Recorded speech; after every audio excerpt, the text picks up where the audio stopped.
अंतरिक्ष में गई सास बहू। मम्मी, आप इतनी अच्छी एस्ट्रोनॉट हो, फिर ये अर्ली रिटायरमेंट क्यों?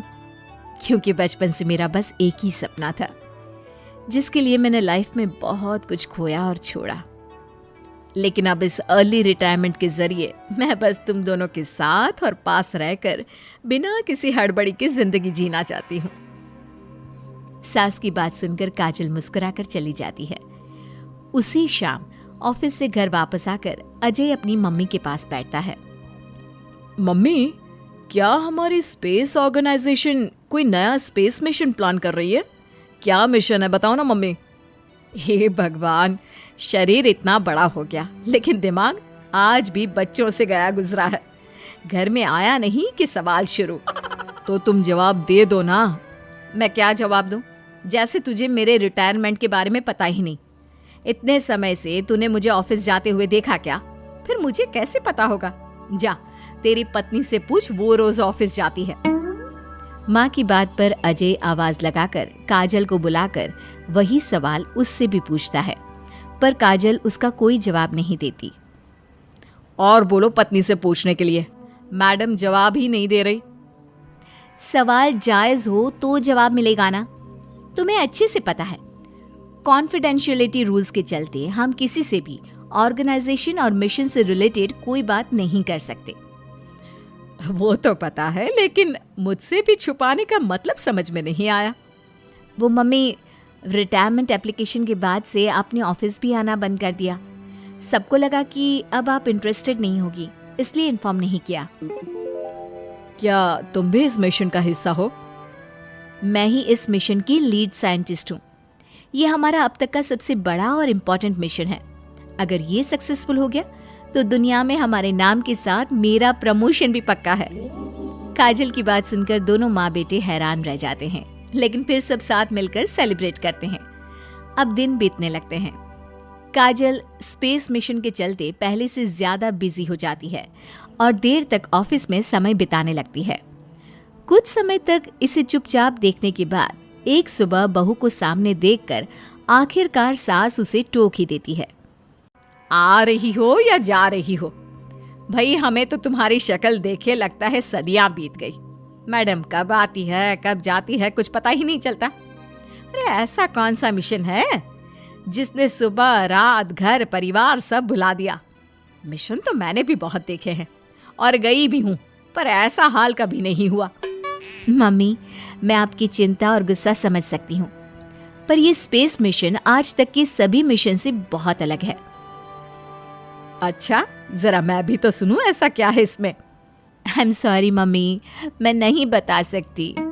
भूलो मत, मैंने रिटायरमेंट अप्लाई किया है, लेकिन रिटायर होने में अभी 7 महीने बाकी है, जिसके हिसाब से मैं आज भी ऑर्गेनाइजेशन का हिस्सा हूँ। तो मुझे बताकर तुम कोई रूल नहीं तोड़ रही। मुझे सब याद है मम्मी, और मुझे ये भी पता है कि अगर आप साथ दें तो मिशन के लिए बहुत बड़ी मदद साबित होगी। पर सीनियर्स ने रूल बनाया है कि इस मिशन की इंफॉर्मेशन सिर्फ उन्हीं के पास होगी जो इसका पार्ट है, और मुझे तो उन्होंने खास अपने पास बुलाकर ये समझाया था। बहू की बात सुनकर सास सोच में पड़ जाती है और अगले दिन खुद भी ऑफिस पहुंच जाती है। ओहो, क्या बात है मैडम, रिटायरमेंट के एप्लीकेशन के बाद तो आपने दर्शन देने भी बंद कर दिए। अरे सर, अगर ईद का चांद रोज निकला करता तो क्या उसका स्वागत इतने जश्न से होता? इस पर सीनियर भी हंसने लगते हैं और दोनों कैबिन में जाकर बैठ जाते हैं, जहां सास बातों बातों में नए स्पेस मिशन के बारे में पूछती हैं। वो उन्हें मिशन के बारे में सब कुछ बताकर तुरंत एक इमरजेंसी मीटिंग बुला लेते हैं, जिसमें साइंटिस्ट की टीम और काजल के साथ एस्ट्रोनॉट्स की पूरी टीम भी होती है।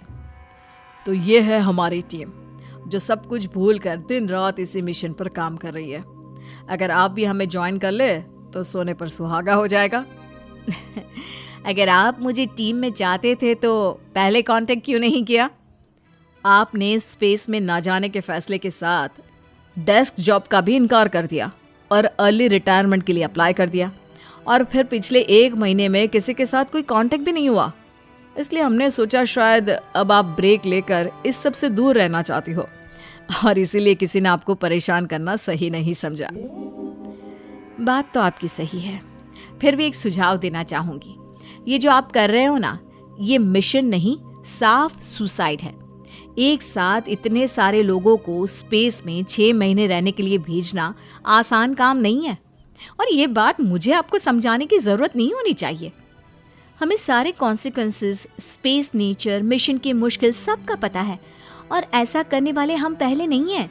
इसलिए ये भी साबित है कि काम हो सकता है। आप सिर्फ एक एक्सपेरिमेंट के लिए इतने सारे लोगों की जान और मेहनत को दांव पर लगाना चाहते हो, जिसमें सक्सेस रेट भी मुश्किल से 1% है। बहुत देर तक इन्हीं सब बातों पर बहस चलने और काजल की सास उर्फ ऑर्गेनाइजेशन की सबसे एक्सपीरियंस्ड एस्ट्रोनॉट को बहुत देर समझाने के बाद भी जब वो राजी नहीं होती, तो ऑर्गेनाइजेशन के सीनियर्स को उन्हें घर वापस भेजना पड़ता है। लेकिन उसी के बाद से न चाहते हुए भी सास मिशन के बारे में सोचना बंद नहीं कर पाती। इसी तरह 1 हफ्ता बीत जाता है। माँ, जब घर में बैठकर भी मिशन के बारे में ही सोचना है, तो इससे अच्छा है कि वहां जाकर इस सोच के जरिए उनकी मदद ही कर दो। उन्हें ऑफिस में नहीं, स्पेस में जाने के लिए मेरी जरूरत है। वो चाहते हैं कि मैं हेड एस्ट्रोनॉट बनकर बाकी सबके साथ स्पेस में जाऊं। वाओ, रिटायरमेंट से पहले आखिरी असाइनमेंट की तरह इससे अच्छा और क्या हो सकता है माँ? आपको हाँ बोल देना चाहिए। उस टीम में एक मेंबर काजल भी है। अगर हम दोनों ही चले जाएंगे तो तुम अकेले कैसे रहोगे? वहां से जिंदा वापस आने की कोई गारंटी नहीं बेटा। अब भी हमें भेजना चाहते हो क्या? जिस दिन से आपको पहली बार स्पेस में जाते देखा है, तभी से ये डर और पॉजिटिविटी दोनों साथ लेकर जीना सीख गया हूं। आप जाओ माँ, मुझे पूरा भरोसा है आप दोनों वापस भी आओगे और देश के साथ मेरा नाम भी रोशन करोगे। बेटी की बात सुनकर माँ के अंदर हिम्मत आती है और वो एक बार फिर स्पेस ऑर्गेनाइजेशन पहुंच जाती है, जहां उसके फैसले से सब बहुत खुश होते हैं और स्पेस मिशन की तैयारी पहले से ज्यादा जोश में शुरू हो जाती है। कुछ ही समय बाद दोनों सास बहू स्पेस में पहुंच जाती हैं। आखिरकार आज मेरी साइंटिस्ट बहू एस्ट्रोनॉट भी बन गई। सिर्फ स्पेस सूट पहन लेने से कोई एस्ट्रोनॉट नहीं बन जाता। मैं साइंटिस्ट हूँ और उसी में खुश हूँ। अगर मिशन की रिक्वायरमेंट नहीं होती तो शायद कभी यहाँ आती भी नहीं। इसी तरह दिन पर दिन स्पेस की अनेक मुश्किलें और दिक्कत सहते हुए देखते ही देखते 6 महीने बीत जाते हैं और नामुमकिन को मुमकिन करके दिखाते हुए सब सही सलामत अर्थ पर वापस आ जाते हैं, जिसके बाद से दुनिया भर में ये मिशन सास बहू की अंतरिक्ष यात्रा के नाम से मशहूर हो जाता है।